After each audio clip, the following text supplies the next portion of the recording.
earth be like if instead of discriminating, people treated others fairly? What if instead of insults, people gave compliments? What if everyone treated each other with the greatest respect? Ultimately, an individual's role in society is to treat all citizens equally.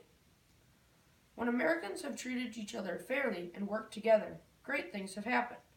Although this nation has oftentimes been discriminatory and didn't get much accomplished. A great nation, consisting frequently of failure. Many of the oft-told stories of the most pluralistic nation on earth are stories of not tolerance but of bigotry.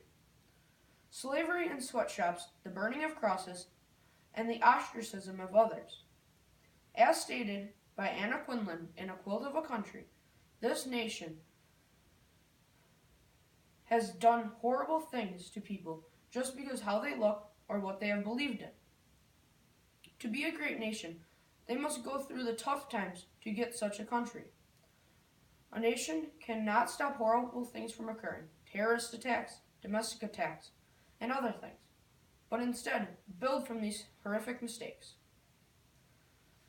This nation was built by the working class, the normal people, but Americans cannot let this great form of government burn itself down.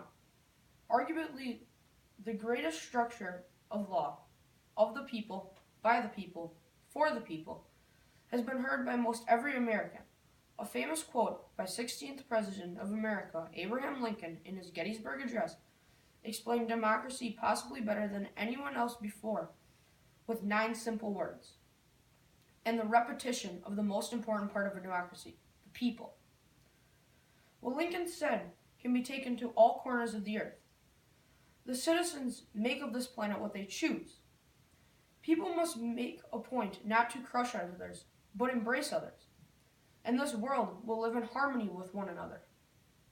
Finally, remember, it is not about the person.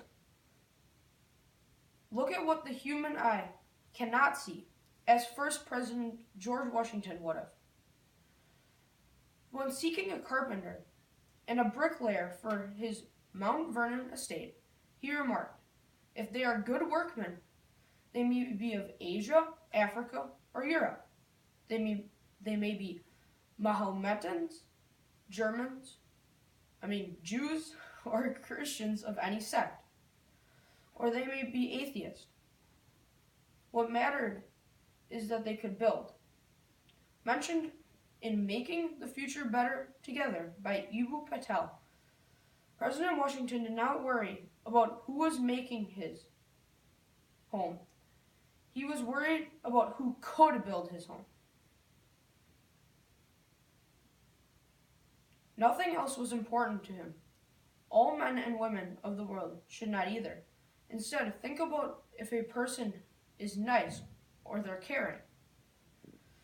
Just give everyone a chance, as George Washington did. It is about who was the best to George Washington, not who he thought should build his house. Everyone should take that into consideration and treat everyone equally. After all, if a person treats someone with their utmost respect, they are being the best version of themselves. Go on and make a point to some people to be nice to everyone, and most of all, give everyone a chance. There might be something new about someone, but no one ever gave them a chance.